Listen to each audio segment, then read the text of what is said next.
He is the face of the #1 video game company in the world, the most recognizable video game character ever, the video game character all video game characters strive to be. It's me, Mario! The lead in so many classics that any list involving the Mustache Man would be a tough one. The only rule here, you have to be able to play as the plumber. That works for me! So without further ado, hey, I'm Stuttering Craig. And Handsome Tom. For Screw Attack's Top 10 Mario Games. Okie dokie. 10. Everybody knows where Mario started, running, jumping, and throwing fireballs.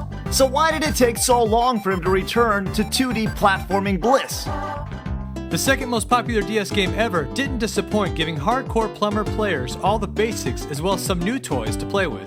Throw in some mindless but fun mini-games, and you're golden. The only bummer about New Super Mario Bros.? Its length.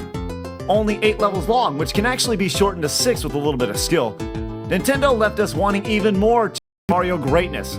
Let's just hope it's not another decade before we see New Super Mario Bros. 2 Turbo Hyper Edition. Number 9.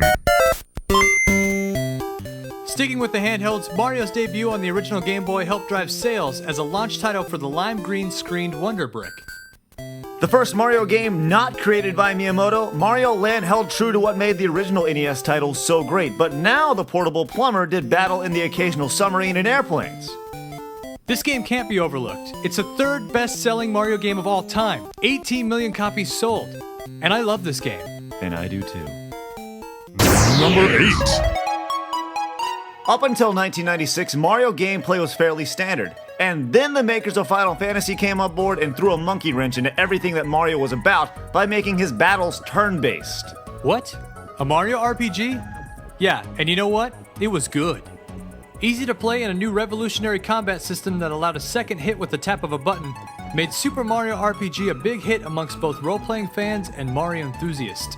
One of the final Square-produced Nintendo titles of the 90s, this game was so big it packed 32 big megs of memory. Whoa! And that's about the size of a downloadable game on Xbox Live now. Number 7.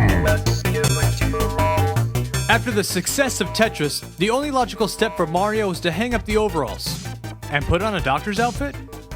Named the most rewarding and frustrating play in a Nintendo game by Nintendo Power, Dr. Mario featured some addicting fun and even more addicting music. You like this song, Handsome Tom? As a matter of fact, I do. Wow, Nintendo Power named a Nintendo game good? Who would have thought? Using Mega Vitamins to ward off yellow, blue, and red fevers and chills was awesome in single player, but the multiplayer was what really made Dr. Mario rad. Number 6. By far one of the most successful Mario spin-offs has been Mario Kart. It started with the insanity that was Mario Kart and went to 64, and then to GameCube. But by most people's estimation, the best Mario Kart is on the DS. Why? Because not only can you play your buddies at your house, but you can also play your buddies across the entire world! Wi-Fi's awesome. Wi-Fi made a game everyone already loved and made it crazy better. So the only question is, when will Nintendo learn from the greatness that is Mario Kart and make online play available for other great games, like Super Smash Bros. Speaking of... Number 5. Super Smash Bros. Is such a damn fine game, but is it really a Mario game? Well, can you play as Mario? Yes. It just so happens you can play as a crap ton of other players too. The best fighting game Nintendo ever made deserves to be somewhere on the list. The beauty of Smash Bros. Is that it took the simplicity controls of the Mario franchise and somehow managed to turn that into a great fighting system. Not to beat a dead horse or anything, but wouldn't that online play we were just talking about work great for Brawl? Yes. Number 4. Before internet gaming was on people's minds?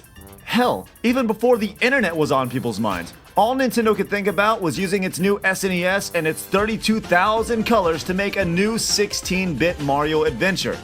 Turns out the most important color they used was going to be green, to create one of the most beloved sidekicks in gaming history.